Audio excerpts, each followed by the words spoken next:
Welcome to the Forensic Cop Podcast. Liverpool 4, whoever nil at Anfield. Yeah, Southampton, nil. it kind of feels like, I don't know, I was going to say if we're playing at home, but at this point, it just kind of feels like no matter where we go, this is just the thing.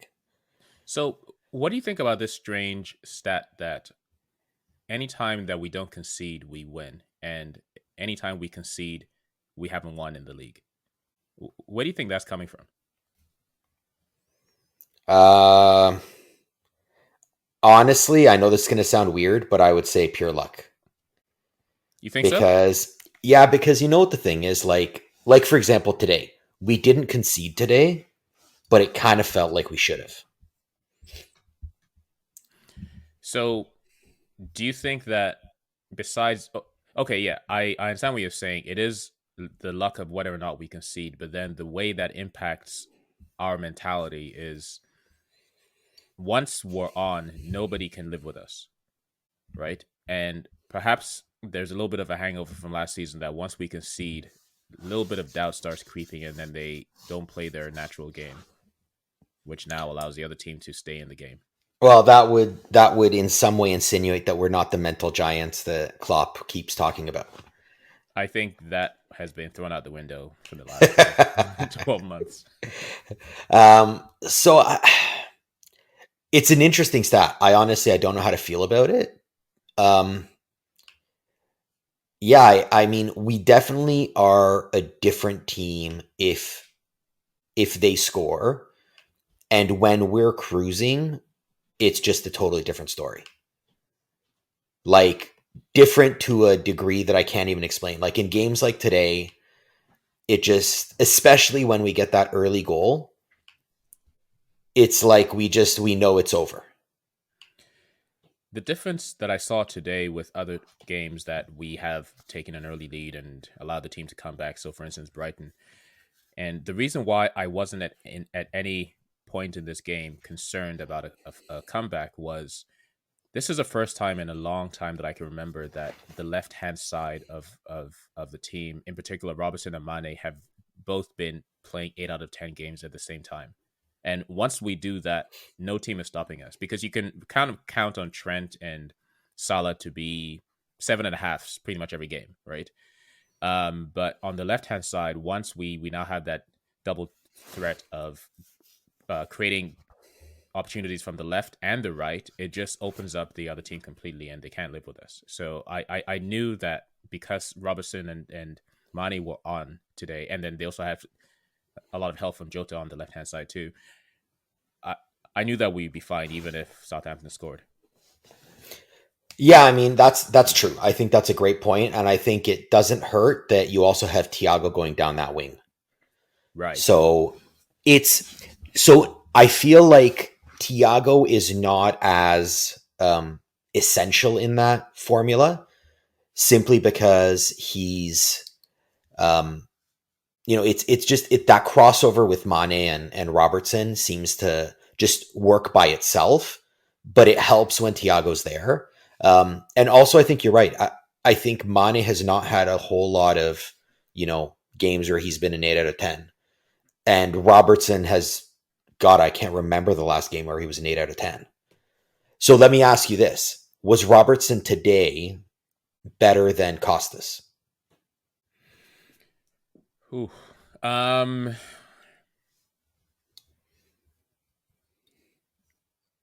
a good one, eh? Individual performance, so thinking objectively, I say no.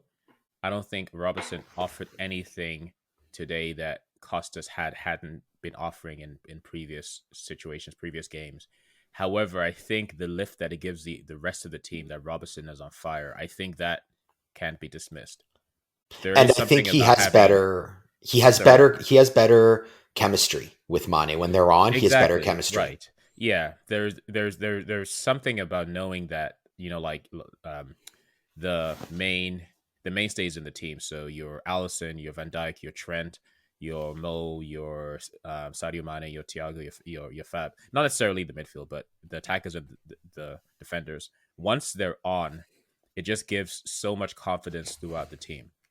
right? And then there's that muscle memory of the years before where we were just steamrolling through every single opponent. So I would Yeah. say for that reason, I'd much rather have Robertson and the team playing at the same level as Costas for that mental reason.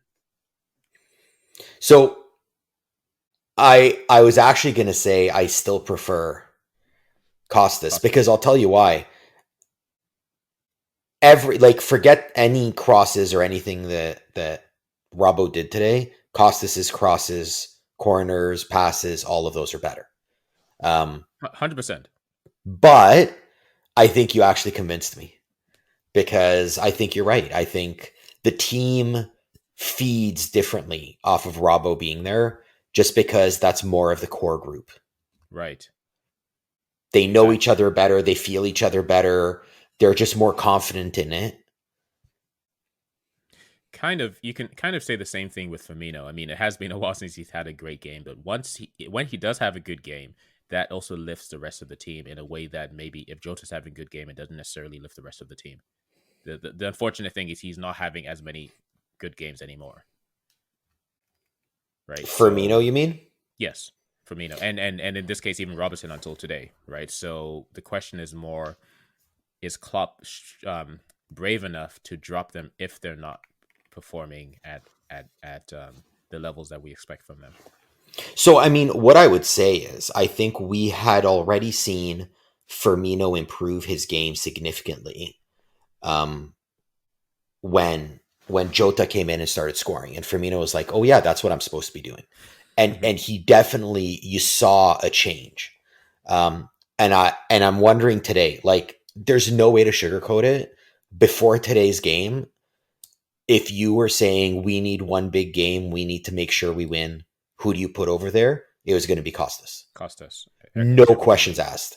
And today, Robertson reminded us that maybe that gas tank, which seemed to be completely empty for the last, I don't know, year or so, he still got something there. Yeah, and we saw that in the game against Porto when he came on. He just came on. You could tell he was on a mission, and in that game he wasn't as impressive. It was really just huffing and puffing, right? But you could tell that he was on a mission to reclaim his spot, and that'll only be a good thing for Liverpool.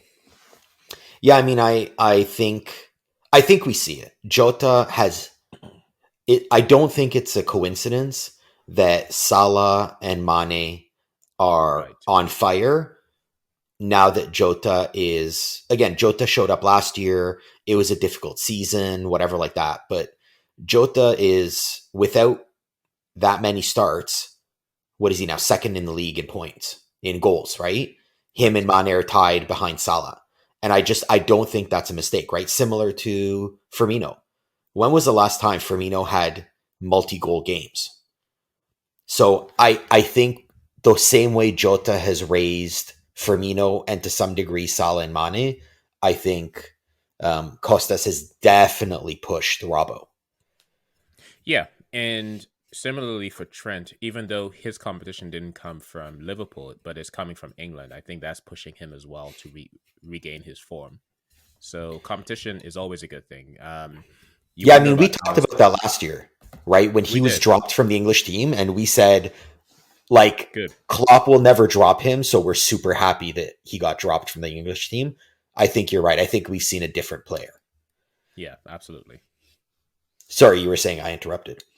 Oh, no, I was going to say, sometimes I wonder if Alisson could do with that too. The thing about him is he either has a good game or he doesn't. When he doesn't have a good game, it's not that often, but it just seems so complacent that you wonder, is he not being pushed, or is this just who he is, that there will be some games where he's just kind of hanging around and not really 100% focused.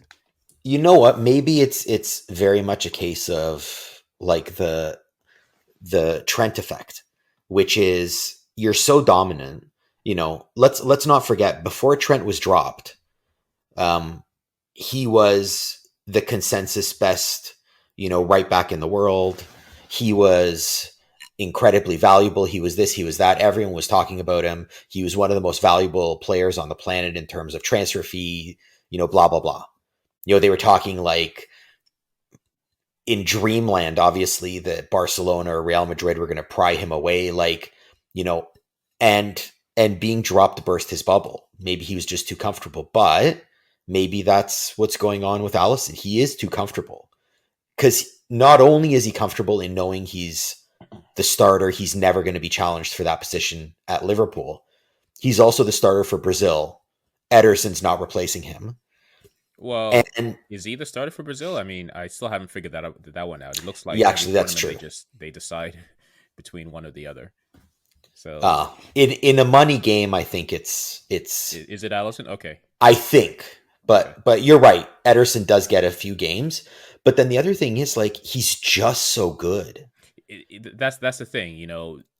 I kind of, as much as I included him in that conversation about healthy competition, at the same time, I'm totally fine if he continues this way. If he has 9 out of 10 games, and then every now and then he has a 4 out of 10 because he didn't wake up the right side of the bed, I'm totally fine with that. But it's similar to Van Dijk, right? Like there are plays where Van Dijk is just too casual because he knows, yeah, if I kick it into high gear, I can beat anybody. This guy's not stronger than me.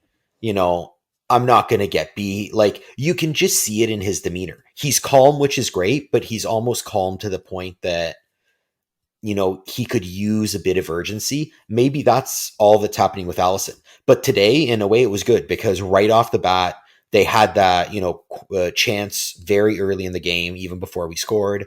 Then they had the other Thiago giveaway. What on earth happened there?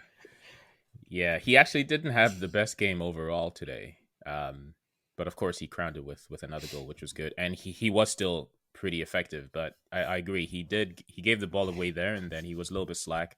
There was a moment in the second half, or was it the first half, when I don't know what he was trying to do. He stooped down and headed it right to the opponent. Oh, that one. That was one where he got the ball from Allison. I know exactly which one you're talking about. And Allison should never have given it to him. That was Right. that was a very poor play, and so he definitely wasn't ready. Could he have played it better? Sure, but I mean, that was He tried to use class to make the best out of a bad situation rather than yeah, just goofing it. yeah, for sure. So, you know, that was that one I'll forgive, but the one earlier, I honestly don't know what it was. I don't know what he was thinking, and I'm surprised because he's usually players are so terrified of getting beat by him. They usually don't challenge him, and maybe that's what it is.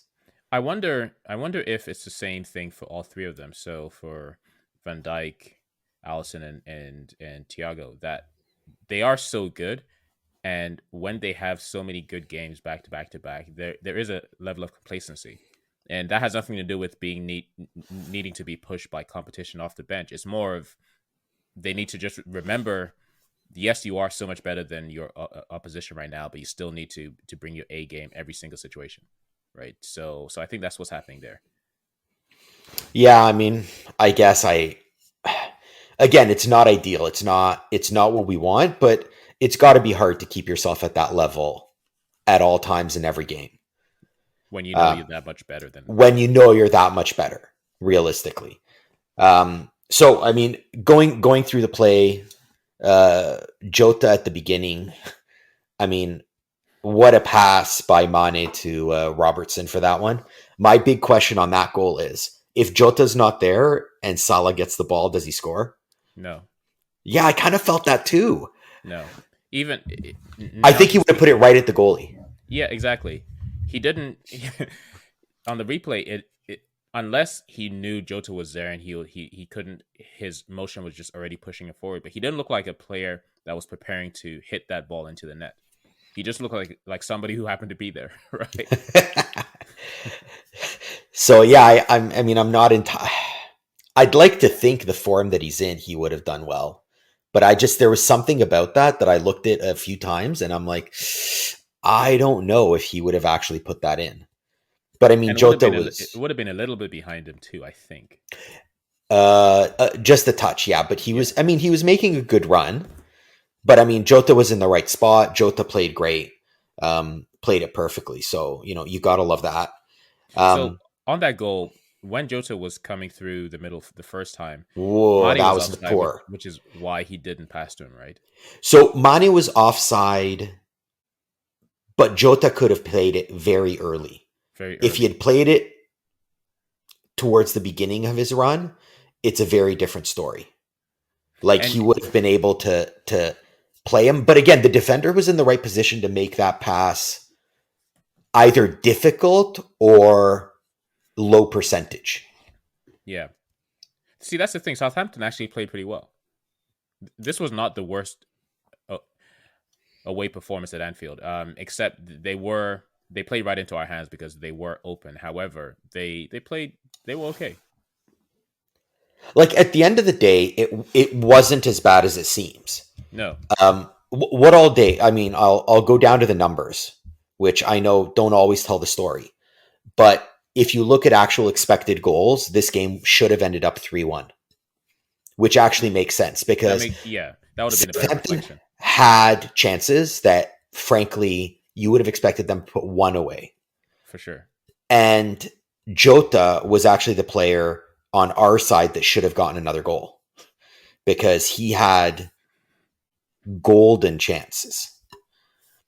Right. Has he had a hat trick for us yet? I don't think so. I don't think so. Okay. But then the other goal that I'm thinking of, which I'm checking right now, and on the play, it was considered a 0.05% chance of scoring. So 5% chance of scoring was Van Dijk's goal. That's not your typical goal. And I'll be honest, in rewatching it, I know they're all excited and Goody Alexander-Arnold got himself another assist. That was a terrible corner pass. Yeah. Your pass from a corner should not drop to the feet of a player. That's not how corners work. Yeah, that was poor defense all around for Southampton, and even the goalie should have stopped it. I mean, okay, maybe it was hard enough for the goalie, but I'm more thinking like Alexander-Arnold either needs to put it on the head of Konate, who was in front, or Van Dijk, who was in behind. But he basically put it between them. And it landed right on the and it just happened to fall. But that's not the kind of pass that you're like, yeah, that's the way you're supposed to do it. That's the kind of pass that you're just lucky it got there. Right. And so obviously the expected goals kind of reflects that. So again, it would have been a 3-1 game would have probably been a better reflection. So I agree with you. I didn't think Southampton played that badly, but when you give up a goal that early and then you give up another goal still pretty early, it's going to be a rough day at the office. Yeah. And I bet you some of that is what played into the fact they couldn't finish. They were just feeling beat from the first, 20 minutes. They were like, yeah, we're screwed. Oh yeah, no, we reminded them of who we were 2 seasons ago, right? Yeah. And I remember that season, you just enter into every game already knowing that you're going to win, and the opponent is already thinking, okay, how can we make sure they don't score 5? And that's the story of the whole game. Yeah, and their coach didn't help. Right? Like when you look at the best teams, they know who they are and they know what they're doing. And Southampton going and changing their structure from their usual in the first half, like I get what he was trying to do, but it sends a message to your team, which is basically, yeah, we can't win this. So let's try something surprising. And that will definitely play with the mentality of your team. And I think we saw that to a degree. So, I think all around, I mean, it made a whole lot of sense why we won. Although it actually should have been quite a bit more because, I mean, I don't know how you feel about it, but I thought that challenge on Mane at the beginning was, I don't know how much more red it can get. That was a definite red. And, I don't usually call those types of fouls out. I usually give the benefit of the doubt to the referee or to the attack, the perpetrator. But in this case, that was clearly reckless and very, very, very dangerous. And we're just thankful that as much as Mane, I think he's still rolling around right now, but thankfully it looks like no damage was done to his ankles. Well, you know what? I actually liked his reaction, which was he didn't get angry. And literally on the free kick that came from it, he scored, except of course, VAR decided to start working then instead of on the red card. I mean, look, if VAR's on, then fine, give the guy a red card. If it's off, then give Mane the goal. Like, don't be a jerk and take away Mane's goal and not give the red card. Like, come on, don't be selective. So, in that sense, that was annoying. But look, I liked his reaction. I think I don't disagree at all from what Klopp is saying. I think Mane is being targeted to be fouled, and you saw it right there. But again, I thought he reacted great. And I like what Klopp mentioned. I think it was Klopp who said it. He told Mane to respond with football. Right? Yeah, and I think he did. I thought it would have been perfect if that goal stood, because that's the exact response. Okay, you're gonna foul me, and I'm gonna get a red. All right, I'll just go ahead and score. Yeah, that's perfect. That literally, if he could do that every time, he wouldn't be fouled anymore.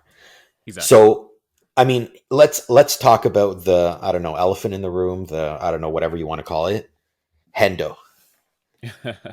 Oh, he's in the room? I must have missed him. Sorry, my mistake. He put the ball in the room because he was aiming for the bottom of the net. So obviously, like, I love him. I love him. Yeah. He took us to an EPL title for the first time in 30 years. So of course I love him, but I mean, wow. Yeah. I don't know what to say. He hasn't. I can't think of one good game he's had this season. And he's still doing the whole, he's running around yelling at people and everything else, which is all well and good, but he's just not contributing. And of course he's scored and he's assisting. So I'm not saying in that sense, but he just seems like a passenger compared to the rest of the team. Well, I mean, his shot today was, and that's fine though, because everybody has, So I'm actually going to disagree on that one. I'm actually not okay with it, because here's the thing: if he had gone and blasted it over like that, okay, you were going for power. That was the goal. I get it. Okay. Oh, I see what you're saying. Right. But he went for finesse. Right. He used the inside of his foot to direct the ball, and he got it like 20 rows up. Right. Okay. So you're saying it's concerning. That, like, yeah. Right. Again, guys miss all the time. Usually, even with power, you shouldn't be missing that much. But okay, I can buy it. You're trying something different. You're not really going for, to place it. Fine. Sometimes you hit the wrong part of the laces, sometimes whatever. But this one, he was trying to place it. Like, I don't even know what to say. So here's a question. All things being equal, right? So look at the players on the field, off the field, the influence on the team and everything else. If we had to choose one of them, would you have kept Wijnaldum or Henderson? Hendo. Right. And I think that's what it comes down to, right? So I think they're aware that whether it's age catching up or his injuries or whatever the issue is, I think they're aware that he's not going to be as prolific or as much of an influence as he has been. But he's still the captain and he's still kind of the heart of the team, and it's important that he's there for as long as we can have him there, while not necessarily just shoehorning him into every single first 11 game. So I guess my issue is I'm starting to feel like maybe he's, and I hate to say this, I really do, becoming a bit of a detriment to the team. Like, we said last year, Genie was holding up the ball. He was, potentially taking away breaks, like stuff like that. Right. I'm looking at Hendo. So I'm going to give you the numbers because, I go by that and I love it. Pass accuracy was 73%. As comparison, Thiago did not have a good game. Let's be clear. It was not a good game. He was at 87%. So 87% versus 73%. How was Henderson 73? He was 35 of 45. So it wasn't great. And possession lost almost twice as much as Thiago. And Thiago had a bad game, I thought. Goal aside and a few nice plays aside, Thiago had a bad game. Look, not bad, but not up to his standards. So I kind of look at it and I'm like, Thiago did not, set himself up for glory. And yet he clearly was the better player today, which is concerning because Thiago can do better, and I don't know that Hendo can. Yeah, I know what you mean. It is starting to become a detriment because even our attacks are slowed down when he shifts the ball. It's everything's just a half second slower. Um, and then to your point, if with all the finesse he's putting into a shot, he can't even get that accurate, then what is his point? Yeah, and the thing is, like, if you're that weak, or if you miss the shot by that much, how are you going to do on the crosses that we need you to put in? Right. Again, they won't all be bad, but if enough of them, like, there does need to be some level of consistency. Like, don't get me wrong, Robbo and Alexander Arnold miss their fair share, but they're at least in the area, right? So, maybe a deflection, maybe a second run at the net because the guy heads it out and you can come right back in, something like that. But Hendo, I feel like he's just missing a lot more, and I don't know what it is. So but, sorry, I thought you were done. No, I was just saying, honestly, it's really making me miss Elliot. And that was my point. I think the reason why there was a contract standoff at the start of the season was, I think maybe through conversations, Henderson realizes that his role in the team is now to kind of maybe come in for Elliot, or pretty much Elliot on the right-hand side at halftime or at 60 minutes or whatever. And maybe his pride, not in a bad way, it's good to be proud, right? But he's hitting a point where he needs to start asking, do I want to go somewhere and just play 90 minutes, or do I want to become the James Milner of Liverpool, right? But I think it's probably been made clear to him that when everybody's fit, he's not in the first 11. So you have Thiago, Fabinho, and one other. And if Elliot is available, he'll probably get more games, and then Henderson comes in to close things out. Well, I mean, now we have no midfielders, so he's in the team. It's true, but like, let's remember the beginning of the season. The Trent, Elliot, and Salah just... Oh, yeah. It's like they were made for each other. Totally. So... And imagine having that on the right, and then Thiago, Tsimikas, Jota doing things down the left. Or Mane. I mean, you can put Mane up front, but Robbo, Tsimikas at the back, Thiago in the middle, and Jota, Mane up front. Like, which side do you want to defend? Because you're going to get screwed no matter what. Mm-hmm. So, again, I love Hendo, but I didn't feel his game was great today. The other one, he may need to reinvent himself. He may need to. The other one I didn't love was Konate. What did you think of him? Yeah, so I've mentioned in the past that he needs game time, right? He's what, 22? Something like that, either 21 or 22. Yeah, 21, 22. I mean, for all we know, he's still growing, right? So he's still trying to figure out how to use his body as a defender. He's fast, but he's also big, right? So he's maybe not as fast on the turn, but he has good pickup pace. So there will be a lot of errors and a lot of stepping out too quickly, not stepping out quickly enough. That will have to be ironed out in his game. The thing is, as a Liverpool fan, I don't want to see that happen at Liverpool, right? So I'd much rather, all things being equal, if Gomez, who knows what injury he has right now, but if he were fit and we had Gomez, Matip, Van Dijk, and let's just say Phillips, I'd be more than happy sending Konate out on loan next season. Yeah, I mean, before the game, you had actually suggested that to me, and I'm like, yeah, that's not going to happen, and I don't want to see that happen. But I'm now starting to think that you were right. So interesting. I looked up his age, and I found it at the SofaScore. They also do a little breakdown of the player. So his age, he is 22 now. He just turned. His weaknesses are no outstanding weaknesses. So he is a complete player. He is the whole package, and you can see it. I mean, totally. On the one where he kind of couldn't measure the ball in the first half, I don't know, 20th minute, 25th minute, whatever, Broha was running in. The throw in from Alexander Arnold, that was, he didn't know, do I come for it? Do I not come for it? He chose wrong, and then he had to catch up to him. and man, did he catch him up. Right. Like, that is elite speed. And then when he caught him up, he was just infinitely stronger than the guy. So there's a lot of raw skill there. But it's interesting because when you look back at Van Dijk, even though he had all the raw skill, it did take him into his mid-20s, 24, 25, till he finally really clicked. Right. And but he was playing every week. Exactly. And that's the thing. He was playing every week, and he was playing in Scotland, right? So at that point, Celtic were, they were getting into the Champions League every season, right?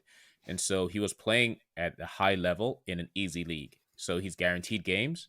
He has a playground to kind of iron out his kinks, but then he's also being tested at the highest level too. So if we were to loan Konate out, I don't want us to loan him to West Ham or one of I wanted, well, maybe West Ham's a bad example. I was gonna say West Ham, apparently they've changed. West Ham is actually a good place to loan him, but I wouldn't want to loan him to Southampton, Burnley, or anywhere like that. I want to either loan him, maybe even loan him to Rangers, right? Or well, no, they lost their coach. I was actually going to say Leipzig.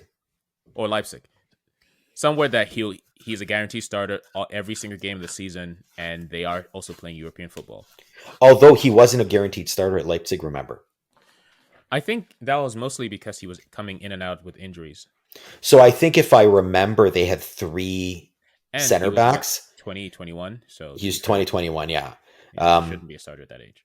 But I hate to say it because, man, he's got it all. But I think you're right. He needs the game time, and he's just not going to get it from us.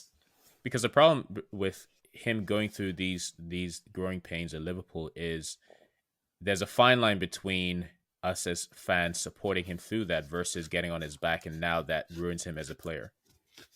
Right. That, and what if he made the mistakes that he made today against Chelsea or a Man City, and you're talking, he basically knows he's the reason we lost.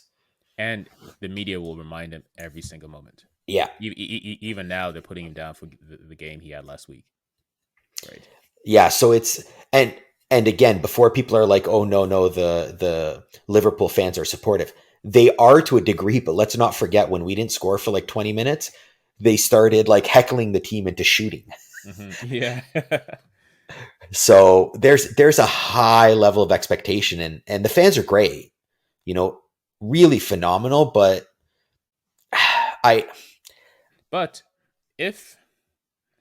we've been really blessed at the back this season, but if we can continue to have Matip uninjured, Van Dijk available, and Gomez available here and there, maybe we just continue this trend into next season, right? Play him every other game and then just kind of be patient. So I think this season he's going nowhere because Klopp is still having nightmares about last season. Absolutely. That's why Phillips is still a thing. Yeah, if you're not going to loan Phillips out, what are you doing? Yeah. So this season is a no, but you never know. I mean, next season, look, at the end of the day, one of Phillips or Konate has to go on loan. Like, you can't say, and again, I'm not saying that Phillips is as good as Konate or anything like that, but you can't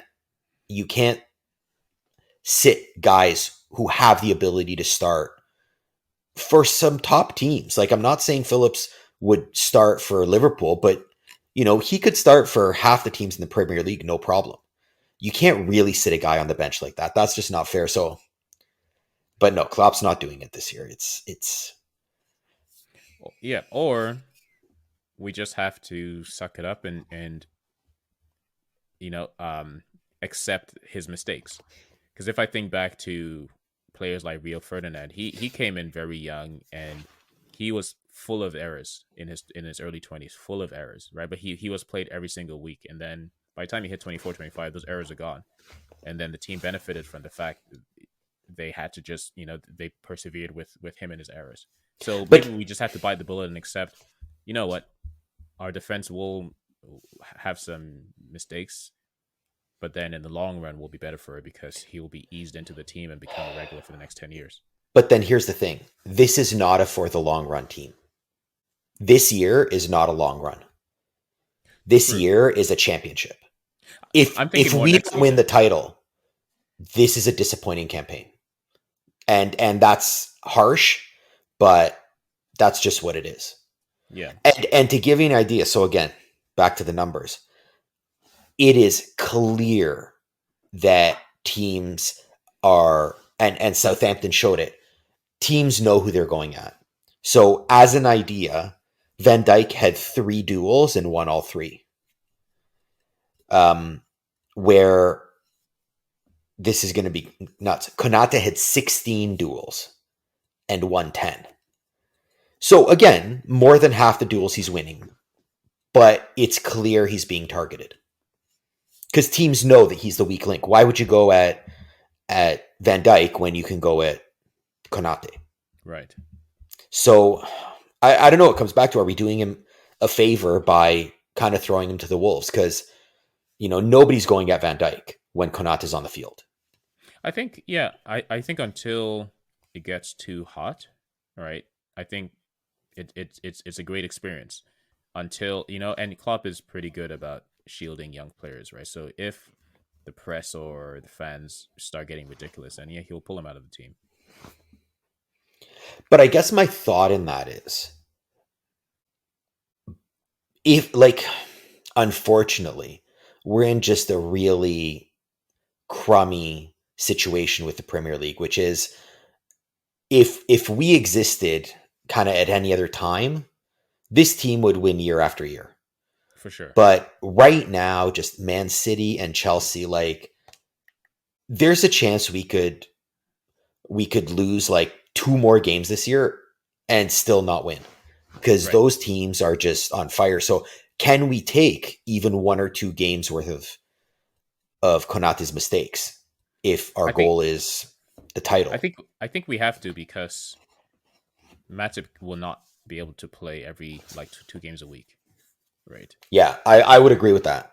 Yeah. And Gomez, I got no clue. I don't. His injury from last year, I was unclear about. His injury? They haven't really said what he's out with. Thigh or something. He pulled something. Okay. If I read correctly, but I don't remember any sort of press release. No. The one that's kind of weird is Curtis Jones. Like, he wasn't even on the bench today. Yeah, they announced initially, they said he'll be back after the international break, and then they announced that he still needs another couple weeks. So I don't know. It might be good. He'll be back at the right time to hopefully play the League Cup quarterfinal and then also the last game of the Champions League. Put the dorky goggles on and let's go. I know. Exactly. So I mean, looking at the rest of the team, anybody other than Jota for getting the 2 goals? Anybody else to comment on, to talk about? I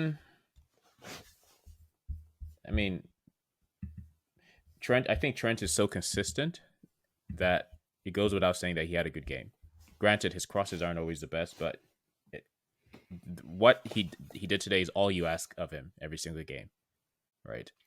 The only thing I would say is, I totally agree with you, is he was not challenged defensively. Why do you think that is? I mean, he was just pushing up a lot, and Konate was the guy taking, what's his name, Broha, that position, yeah. Yeah, so I don't know. Like, again, I'm very happy that he played well, but I can't really think of him having too many actual challenges. Which, again, why would I even stop to try to remember when? Yeah, there you go. He won 6 of 11 duels, and he lost possession 32 times, which is a lot. How about Robertson? The never-ending comparison between the two. So Robertson was 0 of 1 duels. So he only had 1 duel, which is kind of true. I can't think of him actually going with anybody. They were all going down Konate's side, and possession lost was 17. Okay. So basically half of the possession lost of Trent. And Trent's passes were, not accurate. He was at 68% for passes, and Robertson was at 84%. Yeah, because I think we looked at that maybe a couple seasons ago, and the way that Trent is being asked to play, he takes more chances with his passes. Robertson He is does. essentially ball to feet, run, Yeah. and pass to somebody's feet, right? But with Trent is being told to look for the cross, to cross it over to Robertson, and Well, yeah, except, well, no, I guess, yeah. So 1 of 5 crosses were accurate for Trent, mm-hmm, and for Robertson, it was 2 of 4. mm-hmm. But it's the long balls. So, Yeah, you know what? Those long balls, they were the cross field ones that he kept throwing to Robertson and kept getting intercepted. right. He was 5 of 15 on long balls. And I remember a handful of them. Yeah, it's a Yeah, lot of long balls. Um, so 10 out of his 30 plus lost possession were the long balls. And I remember a handful of them in the second half where he kept trying to hit Trent or kept trying to hit Robbo and didn't Robertson, get him. and yeah. But like I said, it's clearly a formula, and they're clearly telling him just do that every single game. Some games you'll be 5 of 15, others you'll be 10 out of 15, and the ones that you're 10 out of 15 will win no matter what, and the ones that you're 5 of 15 will probably win anyway, right? So Yeah, it's pretty true. I mean, yeah, so again, I mean, I think he did well. So who is your man of the match if you had to pick one? funny. I was thinking about this, and I kind of have to say Fabinho because he had a quiet game, quiet, and he played very well. He intercepted a lot, and that's what you ask of him.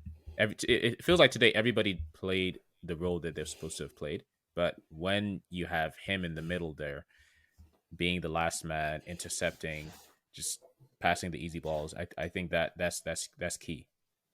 I don't know. It says he only had 1 interception. It was dribbled past 3 times. Really? Yeah. Well, okay. His It his depends what they mean score by his score in terms of the team was second worst next to Salah. how many duels did he have? He had that's not pretty. 6 of 14. Because I wonder what I'm calling interceptions. I wonder if they're classifying them as duels It's because possible. he took the ball off players several times. You know what I felt? I'm as surprised as you seeing these numbers. I think he took the ball away in key moments and he lost the ball in not When so it key didn't, moments. yeah, exactly. Because to the eye watching it, he had a great game and he wasn't a detriment to the team. But yeah, when you look at the raw stats, they'll tell another story because there's no context. Yeah, I was actually going to go my man of the match. I'm going to give it to Allison. I was thinking about that too. I could see the game being very different if Allison was having one of his not so hot days. It would have been a I problem. I could see this as being a loss. I agree. And if it was someone other than Allison and net, I could very much see like that Thiago pass that went to I have no idea who. I mean, WordPress. I don't think he meant it to go to him. No. But like that Thiago pass would have been a goal, I think, with anybody other than maybe Ederson, who's Or penalty. I was going to say Ederson would have gotten a penalty on that. Right. With his So smiley face neck. he might have gotten red carded for it too. Yeah, possibly. Because he's not above getting a red card in the first 10 minutes. Like he is silly like that. Right. So I could very much see this being a different game if Allison wasn't in net. So I guess I'm going to give it to him. We haven't really shouted him out and he definitely deserved it. You're Even right. though it feels weird. You've convinced me. Too. But here's the thing. He only made 3 saves. But it feels like he did so much more. So the one he took off Thiago's back pass, I guess that's not considered a save, right? That's not, and it's not even considered a run out. Right.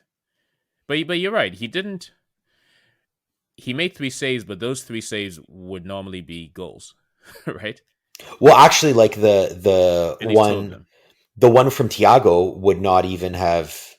It's not considered a run out. It basically doesn't appear on the score sheet.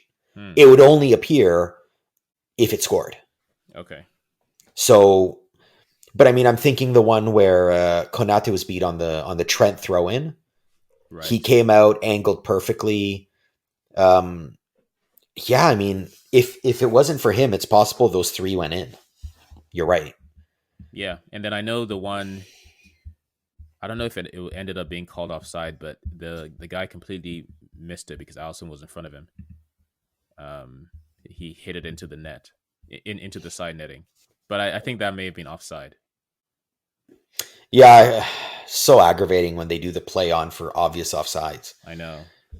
But yeah, I mean, they had 3 shots on net, 7 shots in total, and I can believe that Allison made some players maybe miss just because he was there and he was on a good game. So I mean, either way, I thought overall the team played well. A little bit of worry from Hendo and Konate, but I suspect that we'll see Matip and Van Dijk back together against Everton. Yes, which is interesting. That would have been a game I think Konate would be better at, but who am I? Well, you know what the thing is? It's a game that we want to win. And the next game after that is against AC Milan, and we don't care. I thought the next game is Wolves. Oh, right. AC Milan is actually the... Yeah. Right. Okay. So sorry, we have you're right. 3 away games next. Obviously, we don't care about the AC Milan game. So I have a feeling that next week against Everton, we're going to see Phillips? Ninos and Origis. And Phillips would be a good shot, but it's not going to happen. Against who? Against Everton. Wolves? No, against Everton. I suspect he'll break up the team a bit. You know what? Here's the thing. I would kind of agree with you, but then I convinced myself by saying Wolves, because if I'm not mistaken, the Wolves are not playing well and they don't score a lot. Has that changed? No, they're playing. I don't know if they're scoring a lot, but they're playing very well. They've started. Oh yeah, they're moving up, but they've only had 12 goals the whole season. Yeah, 12 goals in 13 games. Whereas if we lost take a look at Everton, they have 16 goals. but they have a lot of injuries. Oh, you're right. And they're on a losing streak. Wow, they haven't won in 5 games. Yeah, okay. So maybe Everton you would play. No, but I can't see him playing Phillips. No, he hasn't warmed him up at all. Everton's where it all started last season, right? So, I mean, I don't know if Thiago has it in him to play another game, but Van Dijk for sure will play, and I hope the team takes it personally. Well, I don't know. In a way, I hope they kind of don't, because I don't want to see Everton get angry and decide to take another guy out. Well, take it personally, as in just do what they did today. Yeah. And I could see that very easily happening. I could see this turning into a 4-0 game. Right. You guys want to walk around kicking people? That's fine. We're just going to score and move on to the next game. But I think a big part of it, and it comes down to the referee. Like, you have to give out yellows. You have to give out reds. Or else guys are going to start getting injured. And it's a long season, We're just lucky Mane's still okay. And hopefully Pickford doesn't do another... Pickford thing. Oh man. So anyway, I mean, good mojo going into the Merseyside derby, and very excited to hopefully lay the boots to Everton and continue our winning ways. For more stories, analysis, and articles, go to the forensiccop.com website.